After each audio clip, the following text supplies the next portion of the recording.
အဝင်းနိုင်စာကိုသူ၏မိဘများကတာဝန်ယူလှုပ်ဆောင်ကြတယ်။ဦးစောဆန်တို့ကလည်းမြည်သည့်ဘာသာယူမှန်းလည်းမသိဖျားရှိခိုးသည်ကိုလည်းမတွေ့ရ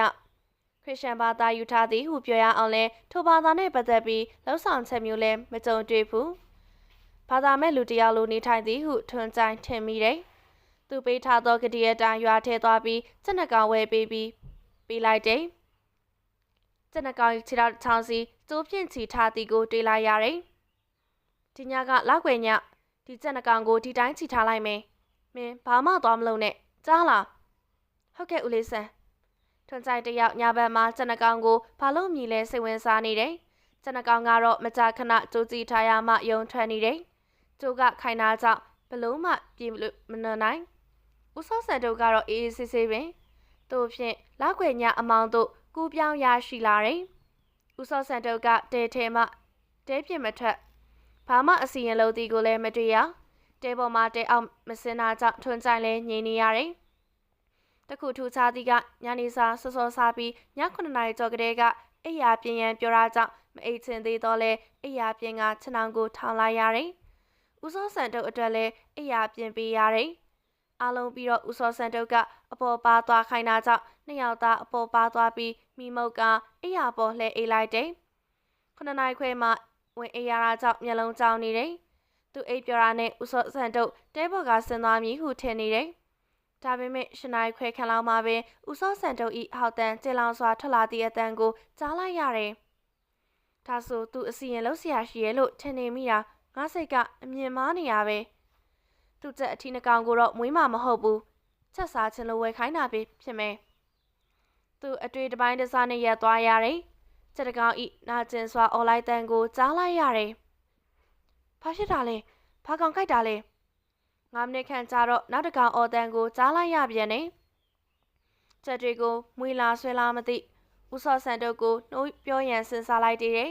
ပြီးမှအောင်ဝင်းကိုသတိရလိုက်တယ်အောင်ဝင်းတရေဖြစ်ပြီးကြက်အရှင်နှကောင်ကိုလာသက်စားသွားတာများလားဖြစ်နိုင်တယ်ဒီကောင်တရေဖြစ်ပြီးလာစားသွားပြီးဦးဆန်ကိုမနက်မှပြောတော့မယ်အတွေ့မျိုးစုံခေါင်းနောက်အောင်တွေးပြီးည10နာရီခန့်မှအိပ်ပျော်သွားတယ်မနက်လင်းတော့ဦးစောဆန်တို့ရင်နွေးအိုထတဲ၍လမ်းလျှောက်တန်ကြောင့်ထွန်းကြိုင်နိုးသွားတယ်ဦးလေးဆန်ရဲ့ကျန်တကောင်ကိုညကမွေလာဆွဲရလားမသိဘူးနာနာချင်းချင်းအော်တန်ကြားပြီးအတန်တိတ်သွားတာပဲဘာပဲဆက်စားသွားဖို့အရေးကြီးတာပဲဦးစောဆန်တို့ကအရေးမကြီးသလိုပြောလာတာကြောင့်တမင်အစားရအောင်ကျန်တကောင်ကိုထားပြတာပဲဟုထွန်းကြိုင်သဘောပေါက်ကဘာမှထမပြောနေတော့မနေ့စောစောမျက်နှာတစ်ပြီးရင်နွေးပူပူထမင်းကြံကိုငချောက်ဖို့နဲ့တပကံစီစားပြီးမနေ့စားပိုက်ဖြေလိုက်တယ်။ဂိုင်းများသိမ့်မိပြီမို့အလောက်ကအခုရပိုင်းမရှိသလောက်ဖြစ်တယ်။မနေ့9နာရီမထိုးခင်တဲပေါ်မှာအောက်ဆင်းပြီးကြက်9ကောင်ကိုစင်ကြည့်ရတယ်။တိုင်မှာချီထားသောကျွန်းနှချောင်းသာတွေ့တယ်။ကျန်ကောင်ကိုမတွေ့တော့အနီးမှာကြက်မွေးတစ်ချောင်းမှမတွေ့ရ။ဒါပေမဲ့ဦးစောဆန်တို့ဤစာကြောက်ရုပ်ကြီးကတော့အနီးမှာထောင်လျက်ရှိနေတယ်။ဘာမှထူးခြားမှုမတွေ့သေးတဲ့အတွက်တဲပေါ်ပြန်ပြီးဟူဆုံးဖြတ်ကားလှည့်လိုက်စဉ်မျက်လုံးကစာကြောက်ရုပ်ဤပါဇက်စီရောက်သွားတယ်။ဟင်သွေးတွေဖြူဖွေးနေသောသွားပုံများပေါ်မှာသွေးရောင်နီနီတွေပေးနေတဲ့ကိုတွေ့လိုက်တယ်။အသေးချာနေခဲ့ကြည့်လိုက်တော့တင်မော်စစ်အဖျားပေါ်မှာထူဆန်းစွာသွေးများပေးနေရကိုမြင်လိုက်ရတယ်။ထိုနေရာမှာကြမနေတော့ပဲတဲပေါ်ပြန်တက်ရန်လှည့်ထွက်ခဲ့လိုက်တယ်။ဘလို့လဲချက်ကိုသွားရှာတာလားမရှိတော့လေကွာည9နာရီကျော်ရင်မင်းဘလို့ရှာတွေ့မှာမဟုတ်ဘူးကဲလာနွားရီအပြင်ထုတ်ပြီးတင့်ရမှာလှန်ထားလိုက်ထွန်းကြိုင်လဲနွားများမြန်စား၍ရနိုင်မြေနေရာများရှာပြီးလှန်ထားလိုက်တယ်နွား6ကောင်ကိုအားလုံးတင်တော်ရမှာလှန်ထားပြီးနွားတင်းကုတ်ထဲဝင်၍နွားချိများကြုံရတယ်အားလုံးပြီးတော့တမြန်စီနဲ့ပြောင်းစင်အောင်လှည့်လိုက်တယ်ထိုအချိန်ဦးစောဆန်တို့ကမနက်စာအတွက်ထမင်းစင်နေတယ်ထိုအချိန်ဦးစောဆန်တို့ကမနက်စာအတွက်ထမင်းအိုးပြင်ဆင်နေတယ်။ဤသို့ဖြင့်တရက်ပြီးတရက်ကုန်သွားတယ်။နောက်ပိုင်းတဲဝင်းကျင်မှာညဘက်ရောက်သည့်နဲ့ခြေတံများကြားလိုက်ရတယ်။ထွန်းကြိုင်ကအောင်ဝင်းမကျွတ်လို့ပဲလာရောက်ထောက်လန်းသည်ဟုထင်တယ်။မိုးရင်မရောက်ခင်လောက်ွယ်နေတိုင်းကျန်ကောင်ကိုဝယ်ပြီးထားပေးရတယ်။လောက်ွယ်ညလွန်၍မနှရောက်သည့်နဲ့ကျန်ကောင်မရှိတော့ထွန်းကြိုင်သတိပြုမိတယ်။ညပိုင်းလောက်ွယ်ရက်နာနီးလာတဲ့နဲ့ခေါင်းအိပ်ဘက်မှာခြေတံများကြားလာရတယ် ထွန်းဆိုင်တရားဦးစောဆန်တို့မှသူရင်ငါမလို့ချင်တော့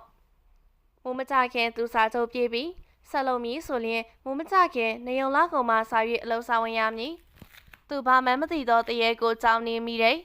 ဦးစောဆန်တို့ပစ္စည်းများနှင့်ပတ်သက်၍သိသောသူများကိုမျက်ဝါးထင်ထင်တွေ့ကြုံခဲ့ရတယ်သူအမားတစ်ခုခုလုံးမိလျင်သူကိုလည်းသက်ပြင်းနိုင်တယ်ထို့ကြောင့်ထွန်းချိုင်နောက်ရသည်ဆက်မလို့တော့ဟုဆိုကသူရင်းကားအလုံးမှထွက်သွားတော့တယ်ဦးစောဆန်တုတ်တယောက်နောက်ထပ်အလုပ်သမား2ယောက်ငါမည်ဟုရွာထဲမှာရောလှဲထဲမှာပါသတင်းလွှင့်ထားတယ်သူဤနေပုံထိုင်ပုံအပြောဆိုကြောင့်ဓာတ်တီရွာထဲမှမြည်သူတဦးတယောက်မှအလုပ်လုပ်ရန်စကားလာပြောဆိုခြင်းမရှိအလုပ်သမားမရ၍မိုးရပြီးဖြစ်တော့လဲထဲကိုသူတဦးတည်းဆင်ရတော့တယ်လေဧက20ကိုတယောက်တည်းဘလို့မှထွန်ရ၍မရနွားသုံးရှင်းကိုတလဲစီကောက်ပြီးထစ်ထိုးလဲထုံမနာမနေလို့ရတယ်ကြတော့လူကပင်ပန်းမှုတန်ကိုမခံနိုင်အရာထဲလဲတော့တယ်စပားဆိုင်ပြိုရန်ပြိုးတွေလဲကျဲထားပြီးလဲကိုမနာမနေထွန်ထားကျန်းတုံးရိုက်ထားနိုင်သည်က6ဧကခန့်သာရှိသေးတယ်အဖျားဝင်ပြီးအရာထဲကမထနိုင်တော့စေဝဲတိုင်းမြည်သူလည်းမရှိငါးများကိုရေတိုက်အစာကျွေးရန်လဲအရာထဲကမထနိုင်တော့ထိုအချိန်ညအမောင်လာသည်နဲ့တဲပေးပပတ်လဲလမ်းလျှောက်တဲ့များရစင်ကြားလာရတယ်သူရွာထဲကြက်ဝဲရမည်အချိန်ကနီကလာနေတယ်ထိုင်ရကားပြီးဆယ်ပေခတ်သွား၍အပေါ်ပါသွားအလေးပင်သွားရင်အတော်ကြိုးစားရတယ်ဖခင်ရင်ဒီတလားတော့အပြင်မှာရှာစားအောင်ကွာငါနေကောင်းတာနဲ့ကြက်လေးကောင်ကျွေးပါမယ်အာအင်ကုန်ခန်းချီနေစွာဖြင့်ခြေတံကြားသည်နဲ့လှမ်းပြောလိုက်တယ်အပြင်ကခြေတံရှင်တရေဖခင်ကကြားမကြားတော့မသိခြေတံကပြောင်းမသွားဦးစောဆန်တုတ်အရာထဲလဲနေတယ်ထိုင်၍ပင်မရတော့အစာမစားရသည်မှာပင်ဆေးရနီပါရှိတယ်သူကောင်းရင်ကရေအိုးထဲမှာပင်ရေမရှိတော့ထိုအချိန်ထိသူတဲကိုလည်းအလုံးလုံးမြည်သူတရားမှရောက်မလားနွားတင်းကုတ်ထဲကနွားများလည်းအစာရောရေရောကင်ဝေးနေသည်မှာတပည့်ကျော်ပြီးလှူရှားတန်ပင်မကြားရတော့သူတို့တခင်နီတူဘုံဘုံလဲနေကြပြီးဖြစ်တယ်နွားတင်းကုတ်ထဲမှာနွားချေများနွားသီးများကြောင့်နန်စော်နေသည်ကတဲတလုံးထောင်းထောင်းထနေတယ်လောက်ွယ်ညာသို့ရောက်လာပြီးဖြစ်တယ်တဲတွင်ခင်းထားသောပြင်ချက်များပေါ်ခြေတံပြင်းပြင်းနှင်းရှောက်လာတဲ့ကိုကြားလိုက်ရတယ်အချိန်ကည9 နာရီလာစင်ကျွေးမွေးနေကြအချိန်တခင်ပြစ်သူနေမကောင်း၍မလုံရှာနိုင်သည်ကိုသိတော့လဲခွင့်လွန်နိုင်စိတ်မရှိသည့်တရေဖခင်ခြေလမ်းပြင်းပြင်းနှင်းရှောက်ရင်တဲပေါ်သို့တက်လာပြီးဖြစ်တယ်ဖခင်ငါ့ကိုခွင့်လွတ်ပါကွာအစာတောင်းတနေသောတရေဖခင်ဦးစောဆန်တိုဤလေပင်ကိုကိုက်ဖောက်ပြီးရှိသမျှသွေးအကုန်ဆုပ်ယူလိုက်တယ်တကလုံးရှိသွေးများဖခင်ဤခနာကိုတွင်ဝင်ရောက်သွားတယ်အသက်ကင်းမဲ့နေပြီဖြစ်သောဦးစောဆန်တိုအနီးသဘောကျစွာအော်တန်ကြီးပြူပြီးအောက်သို့ပြန်ဆင်းသွားတယ်ဦးစောဆန်တိုလည်းသည်နွားရီလည်းတီကုန်သည့်အတွက်အပုပ်နဲ့နေမခံနိုင်အောင်ရှိမှအနီးနားတဲများကတီးကြတော့တယ်အလောင်းကပုပ်ပွားနေပြီးအသားများရည်ရွယ်ပြုတ်ကျနေရကြောင်းမြည်သူများမကင်ချင်တော့ထို့ကြောင့်အလုံးသဘောတည်ငြိစွာတေယောနွားတင်းကိုပါမိရှို့ပစ်လိုက်ကြတယ်မိလောင်ပြကြမှာပင်အလုံးရှင်ကအပုပ်နဲ့များလည်းပျောက်သွားတော့တယ်ထို့ထက်ထူဆန်းသည်ကဦးဆန်းဆန်တို့တေးပြီးမကြခင်တွင်စာကြရုပ်ပျောက်သွားခြင်းပင်တဲကိုမိမရှို့ခင်တဲနီနာချင်းများကစာကြရုပ်ကြီးကိုမိထဲထည့်ရန်ရှာကြတယ်ဘလုံးမှရှာမတွေ့တော့ဦးစောဆန်တို့တေဆုံးသွားသည်နှင့်ရွာသူကြီးကသူ၏သားနှင့်သမီးကိုဆက်သွဲကလက်ဧက20ကိုတယောက်10ဧကစီခွဲဝေပေးတော့လေတယောက်မှလက်ကိုမယူဘဲရသည်စေနှင့်ရောင်းပေးရန်အကူအညီတောင်းတာကြောင့်ရွာလူကြီးကစီတတနဲ့လက်ဧက20လုံးဝယ်မြည်သူကိုရောင်းပြီးရလာသည့်ငွေကိုမောင်နှမ2ယောက်အားခွဲဝေပေးလိုက်တယ်ဦးစောဆန်တို့၏လက်ဧက20လဲပိုင်ရှင်အသစ်လက်ထဲရောက်သွားခဲ့တယ်ဦးစောဆန်တို့တည်ဆုံပြီးအတော်ကြာသည့်အထိစာကြရုပ်တည်အစာနာမပေါ်ပဲလောက်ွယ်ရက်နာနီသည်နှင့်အဒီနာလေရီမှလူတွေမြင်လာရတယ်ဦးစောဆန်တို့တည်ဆုံပြီး9 လကျော်6 လနီးပါးတွင်ဘယ်လေဘယ်ရွာရောက်သွားသည်မသိယခုရုတ်တရက်စာကြရုပ်ကြီးကိုမပြတ်မစီပဲပြန်တွေ့လာရတယ်တွေ့သည့်အချိန်ကလည်းစာကြောက်သည့်စပိုင်းရင်ချိန်စဖြစ်တယ်မခင်ရီရိုမန်မာကတွေ့ချင်းဖြစ်တဲ့အခြားမြည်သူတွေ့သည်မသိမနေ့ပိုင်းတွေ့ပြီးတွေ့လိုက်ပြောင်းလိုက်ဖြစ်နေသည့်အတွက်တရေ6သည်ဟုထင်ကြတယ်ညနေခင်း2 နာရီခွဲခန့်ရွာထဲမှစာမောင်းရန်ထွက်လာခဲ့လိုက်တယ်ထိုအချိန်စာကြောက်ရုပ်ကြီးကိုမတွေ့ပြန်တော့တညနေလုံးလက်ကလည်းလှုပ်ပါးစက်ကလည်းအော်နဲ့မောင်နှမ2ယောက်လေကွက်အနံလျှောက်သွားပြီးစာမောင်းနေရတယ်ညနေ9 နာရီခွဲကမှ စပါးလာစားသည့်ငံများဘိုင်းဝါ၍အိတ်တန်တက်ရန်ထွက်သွားကြတော့တယ်ထိုအခါမှအောင်ရင်တို့မောင်နှမရွာထဲပြန်ရန်သူတို့လည်းမှထွက်လာခဲ့ကြတယ်ဟင်စားကြဦးကြီးမနက်ကတွေ့သောနေရာမှာစိုက်မှန်စွာရက်တီလျက်ရှိတယ်အောင်ရင်မရက်တရဲလှမ်းကြည့်ပြီးဒီကောင်ကြီးကိုအိမ်ရှိခေါ်သွားပြီးထားလိုက်ရင်ကောင်းပါပဲဟဲ့မဟုတ်တာရှောက်ပြောနေပြန်ပြီဘာကြောင့်နေကခေါ်ချင်တာလဲဟိုတာအင်းနဲ့ထွမြိုင်တို့နေရာကိုကောင်းကောင်းဆုံးမခိုင်းချင်လို့ဒီကောင်တစ်ကောင်လေထဲကပြန်တဲ့အချိန်ရောအရက်ဆိုင်ကပြန်တဲ့အချိန်ရောဓာတ်နဲ့ထွက်ခုတ်ချင်တာလက်ကိုရားနေရပဲ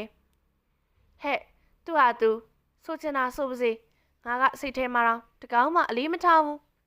တာအင်းနဲ့ထွမြိုင်တို့ကလူပြိုကောင်းလာတာများဖြစ်ပြီးမခင်ကြီးကိုပိုးပန်းနေသူများဖြစ်တယ်ညဘက်အိမ်ရှိကဖြတ်သွားတိုင်းတချင်းတစ်မျိုးမဟုတ်တစ်မျိုးစောင်းချိတ်ဆိုရင်သွားနေကြဖြစ်တယ်မိဘများကရန်စားမရှိလို့၍သူတို့မောင်နှမနေရာကိုရန်တုဖန်မဖြစ်ရန်အမြဲဆုံးမနေတာကြောင့်ရန်ဖြစ်ခွင့်မရသူတို့နေရာကိုအိမ်ထဲကမြည်သူများတုံ့ပြန်မှုမရှိသေးတဲ့အတွက်ပို၍အတင်ရလာသလိုရှိတယ်သူတို့ကြောင့်တာအင်းနဲ့ထွမြိုင်တို့ကိုဆုံးမရန်စားကြရုပ်ကြီးအိမ်ရှိမှထားလိုက်ခြင်းသည်ဟုပြောဆိုမိခြင်းဖြစ်တယ်ဆောင်းရသည်မို့နေတာတို့၍ညတာရှိတယ်ည9 နာရီခွဲပြီးတဲ့နောက်ပိုင်းအမောင်ဘက်ကတဖြည်းဖြည်းတန်လာတယ်ရွာနာရောက်တော့မှောင်သွားပြီအမအတန်ကြားလားဘာလဲမကြားပါဘူးကျွန်တော်တို့ခြေလန်းလန်းလို့မြည်တန်ကတိတ်မထွက်ဘူးကျွန်တော်နောက်ကခြေတန်းကပိုကျဲတယ်ငါတော့မကြားမိဘူးနင်စိတ်ထင်လို့ဖြစ်မယ်ဒါဆိုခြေတန်းလုံးအောင်လုပ်ပြီးရှောက်ကြည့်မခင်ကြီးလည်းဖက်နှက်တစ်ဖြက်ဖြက်တစ်ရှက်ရှက်အတန်မထွက်အောင်ထိမ်ပြီးရှောက်ကြည့်လိုက်တယ်ငါတော့သတိမထားမိဘူးနောက်ကခြေတန်းရှင်ကရှေ့ကသွားနေတော့အောင်ရင်တို့ခြေတန်းနားထောင်သည်ကိုတိသွား၍လားမသိတရှက်ရှက်အတန်ပြောက်သွားတယ်။အောင်ရင်တို့မောင်နှမလည်းနားဆွရင်ဆက်ရှောက်ခဲ့လိုက်တယ်။ရွာထဲကဝင်ခဲ့တယ်။ရွာထဲရှိအိမ်များမိထွန်းထားကြတယ်။အောင်ရင်တို့အိမ်ကရွာလေပိုင်းမကြတကြမှရှိတယ်။ဟဲ့အဲ့ဒါနင်းချေစံလား။မဟုတ်ဘူးကျွန်တော်နောက်ကအောင်ရင်လည်းပါဇက်ကပြောရင်အမဖြစ်သူဘေးတို့တိုးကလာကနောက်သို့ကြည့်လိုက်တယ်။ဘာမှလည်းမတွေ့ဘူး။နင်စာကြောက်ကြီးကိုအိမ်ရှိမှခေါ်ထားခြင်းနဲ့ဆိုလို့လိုက်လာတာများလား။ဟာမဟုတ်ပါဘူးစားကြောက်ကြီးကဘလို့လိုက်လာလို့ရမှာလဲအမေပေါ်လိုက်ပြောင်းလိုက်ဖြစ်နေတဲ့စားကြောက်ကြီးကိုတရေထင်ပြီးပြောလိုက်တာမဟုတ်ဘူးလားနင်တော့ထင်မသိဘူးငါကတော့စားကြောက်ရုံမှာဦးစောစံတို့ကြီးဝင်ပူးကတ်နေရလို့ထင်တယ်ဟုတ်ပါတယ်နောက်ကပါလာမန်တည့်ရဲ့နဲ့ဒီအကြောင်းပဲပြောနေတယ်ငါကြောက်တယ်အခုမပြောနဲ့တော့အောင်ရင်ကအမဖြစ်သူကိုညစဉ်အော်ဟစ်ပိုးပန်းနေသူများကို၆လန့်စီချင်းသည့်စိတ်နဲ့ပြောလိုက်တော့လဲယခုကဲ့သို့နောက်ကတကောက်ကောက်လိုက်လာမည်မထင်ယခုပါဇက်ကဆက်စော်မိလိုက်တဲ့အတွက်တကယ်လိုက်လာလေသည်လားမသိအကောင်မမြင်ရပဲခြေတန်းကိုသာတိတိတသားကြားနေရတယ်ကြောက်နေမင်းအိမ်ရောက်အမြန်ရှာလာခဲ့လိုက်တယ်အိမ်နာနီတော့ခြေတန်းပြောက်သွားတယ်အချိန်က6 နာရီခွဲနှစ်ယောက်သားအိမ်ပေါ်သို့အမြန်တက်လိုက်တယ်နောက်ကတရေပါလာတိကိစ္စကိုသူတို့မောင်နှမနှစ်ယောက်မိဘများကိုမပြောပြတော့ပြောမိရင်အဆုခံရမှသိချတယ်အိမ်မော်ရောက်တော့တကားပိတ်ပြီးအိမ်ထဲဝင်ခဲ့တယ်ဟဲ့ခြေလေးလက်လေးမစေးကြတော့ဘူးလားနောက်ဘက်ရေကပြန်ထွက်ပြီးဆေးလိုက်တော့မယ်မောင်နှမနှစ်ယောက်လုံးခြံတောက်မှရှိသောရေတွင်းတို့မသွားတော့ပဲအိမ်နောက်ဘက်ထမင်းဟင်းချက်ရန်ခတ်ထားသောရေအိုးများထဲမှခတ်၍ခြေလမ်းညနာစေးကြောတန်ဆင်လိုက်ကြတယ်နိုင်ဝက်ခန့်ကြတော့မိခင်ဖြစ်သူထမင်းကူးထားပေးသည့်အတွက်ထိုင်စားပြီးလိုက်တယ်။ထိုစဉ်နှစ်အိမ်ကျော်သုံးအိမ်လောက်မှာတာရီအရက်မူတီလေးတန်းနဲ့တွန်တေးသိန်းတန်တချင်းဤတချင်းတစ်ပုတ်ကိုအော်ဟစ်ဆိုလာတန်ကြားလိုက်ရတယ်။တချင်းတစ်ပုတ်ဆုံးသည့်အထိအတန်ကုန်ဟစ်အားဖြည်းဖြည်းချင်းရှောင်လာတယ်။တချင်းတစ်ပုတ်ဆုံးမှာမခင်ရီတို့အိမ်ရှိသို့ရောက်လာတယ်။တာရီနောက်တစ်ပုတ်ကိုဆက်ဆုံရုံရှိသေးတယ်။ကျေလောင်သောအတန်ကြီးနဲ့တူငဲတန်ပါအောင်အွန်လိုက်သောတာအေးတယောက်အတန်လဲပြောင်းလူလဲမှောက်သွားတယ်။အချိန်က9 နာရီကျော်သာရှိသေးတယ်။တာအေးတချင်းတန်ကိုအနီးနားအိမ်များကအတိုင်းသားကြားရသလိုလူကိုရိုက်သလိုအတန်ကြီးနဲ့နာကျင်စွာអော်လိုက်သည့်တာအေးတန်ကိုပါအိမ်နီးနားချင်းများကကြားလိုက်ကြတယ်။ဟာတာအေးကိုအောင်ရင်မဲရိုက်လိုက်တာလား။ဦးအေးတောင်မဲရိုက်လိုက်တာလားမသိဘူး။အတန်ပြောက်သွားပြီ။ကိုအေးတောင်ဗျာကိုတင်စိန်ခမကြားလိုက်လားကြားတယ်ခမတို့သားဖဘင်းမလဲအိမ်ထဲမှာလားဟုတ်တယ်တာကြီးကိုတယောက်ယောက်ရိုက်လိုက်တာဖြစ်မယ်ကျုပ်ကခမတို့သားဖမခံမရနိုင်လို့ထွက်ရိုက်တယ်ထင်တာ ကျုပ်တို့တကားတော့မဖွင့်သေးဘူးဒါဆိုသွားစင်းကြည့်ကြရအောင်ခမဒီဘက်ကိုကူးလာခဲ့ဓမီပါယူခဲ့ခဏကြတော့ဦးတင်စိန်နဲ့သူသမက်ကိုတို့ဓမီကိုစီနဲ့ဦးအေးတောင်တို့အိမ်ဖက်ကိုကူးလာခဲ့လိုက်တယ်ကိုအေးတောင်လာသွားကြည့်ကြမယ်လာမညဖြစ်တဲ့အတွက်အိမ်ရှိလမ်းပေါ်မှောင်နေတယ်ဓမီနဲ့လမ်းထိုးကြည့်လိုက်တယ်ဟင်ဟိုမှာကုန်းကုန်းနဲ့ဘသူပါလိမ့်ဓမီနဲ့ထူလိုက်စဉ်ကုန်းကြီးဖြစ်နေသူရုတ်တရက်ပြောက်သွားတယ်ဘလို့လဲတာကြီးဘော်ကလူပြောက်သွားတယ်မီးအောင်တွေ့လို့ထွက်ပြေးသွားတာပဲဦးရေတောင်တို့သားဖားနဲ့ဦးတင်စိန်သမက်ရောက်ခမနှစ်ယောက်လမ်းဘက်ရောက်လာတယ်ဦးရေတောင်ချန်ရှိမကြတကြမှာတာကြီးမောက်လျက်သားအနေထားနဲ့တွေ့လိုက်ရတယ်ဟင်တာကြီးအသက်မရှိအောင်နဲ့ထင်နေဦးတင်စိန်ကတာကြီးအသားကိုကန်ကြည့်တယ်ထိုအချိန်အနီးပါအိမ်တို့မှာလူရဲချို့ဓမီများထုတ်ပြီးရောက်လာပြန်နေတာကြီးမဟုတ်လားဟုတ်တယ်အရိုက်ခံလိုက်ရလို့လားမသိဘူးသိနေပြီအားလုံးကဦးရေတောင်တို့သားဖာကိုကြည်နေကြတယ်တာကြီးကဦးရေတောင်ဤသမီးမခင်ကြီးကိုရီးတက်တက်လုံနေသူဖြစ်ကြောင်းအိမ်နီးနားချင်းများသိထားကြတယ်ထို့ကြောင့်တာကြီးကို၆ရိုက်သည်ဟုထင်ကြတယ်ကဲဘာမှမလုပ်ကြနဲ့ဒီကိစ္စရဲကိုအကြောင်းကြားမှဖြစ်မယ်ဘလို့လဲဦးရေတောင်ဟာကျုပ်တို့အိမ်ရှိမှလာဖြစ်တာကျုပ်တို့တော့အထင်လွဲမခံနိုင်ဘူးရဲကိုတိုင်မှဖြစ်မယ်တို့ဖြင့်ရွာသားနှစ်ယောက်စပင်းကိုစီစီပြီးရွာနှင့်တိမ်မွေးသောမြို့တို့ရဲစခန်းကိုအကြောင်းကြားရန်ထွက်သွားလိုက်ကြတယ်။10 နာရီခန့်ရဲများရောက်လာကြတယ်။ရဲများလာမှတာအေးခနာကိုစစ်ဆေးကြစဉ်အားလုံးအံ့အားသင့်ဖွယ်မယုံနိုင်ဖွယ်များတွေ့လိုက်ရတယ်။တာအေးကြောပြင်မှာလူကြီးလက်ဖွားနတ်ဆနီပါလက်ဖွားရာကြီးကိုတွေ့လိုက်ကြရသလိုလေပင်မှာလည်းတွေးဆို့နေတဲ့အပေါက်ရာလေးပေါက်ကိုပါတွေ့လိုက်ကြရတယ်။လေပင်ကတွေးဆိုရထက်အလွန်ကြီးမားသောလက်ဝါးရာကြီးကြောင့်ရဲများမြည်သူကိုတရက်ခန့်ဟုတက်အပ်သေးချမဆွဆွဲနိုင်တော့ထို့ကြောင့်စီယုံတို့တဲသွားပြီးစစ်ဆေးမည်ဟုဆိုတယ်။တာရီမိဘများနဲ့အတူစီယုံများတဲသွားတော့တယ်။ရွာသားတွေကတော့တာရီတယောက်တရဲနဲ့တူပြီးမဟုတ်သေးပါဘူး။စားကြရောက်လို့ပြီးရင်အိမ်ထဲမှာပဲထားမှာတော့မဟုတ်ဘူး။ငါ့ကိုတရဲများ6တာလားဟုသောအတွေးဝင်လာတာကြောင့်ချံဝါဘက်ပြန်ချောင်းကြည့်လိုက်စဉ်ဟင်စားကြရောက်မရှိတော့ဘူး။စောစောကအသေးချတွေ့လိုက်သောနေရာမှာစားကြရုပ်ကရှိမနေတော့ဖះငါသေးချတွေ့လိုက်တာဒါတရေ6တာများလားထိတ်ထိတ်လန့်လန့်နဲ့ဦးတင်စိန်အိမ်တို့အမြန်ရှောင်းလာပြီးအိမ်မော်တိုက်ခဲလိုက်တယ်တကားများသေးချပေးလိုက်ပြီးသူတွေ့ခဲသည့်စားကြရုပ်အကြောင်းကိုဇနီးနဲ့သမီးတို့အားပြောပြလိုက်တယ်ဒါဆိုကိုသားကြီးကိုတက်ပြလိုက်တဲ့တရေကစားကြရုပ်ပုံဖန်ဆင်းလာပြီးအဖေကိုချလိုက်တာဖြစ်မယ်တကယ်ပါပဲအခုမြင်အခုပြောက်ပဲငါလည်းကြောက်ကြောက်နဲ့ပြန်လေလာခဲ့တာထိုတဲ့ကမိုးလင်းတော့ရွာထဲပြန်နှံသွားတော့တယ်ညကစားကြရုပ်တရေဦးတင်စိန်ကိုချလန့်လိုက်လို့ဟူသောစကားတယောက်တခွန်းရွာသားတို့ပြောစရာရသွားပြန်တော့တယ်တာအေးနိုင်ရင်မှာနေရောညာရောမူပြီးဖဲဝိုင်းထိုင်နေသောထွန်းမြိုင်တယောက်ဖဲရှုံပြီးအရက်ပလင်လက်ကကိုင်းကမခင်ကြီးတို့လမ်းဘက်သို့ထွက်ခဲ့တယ်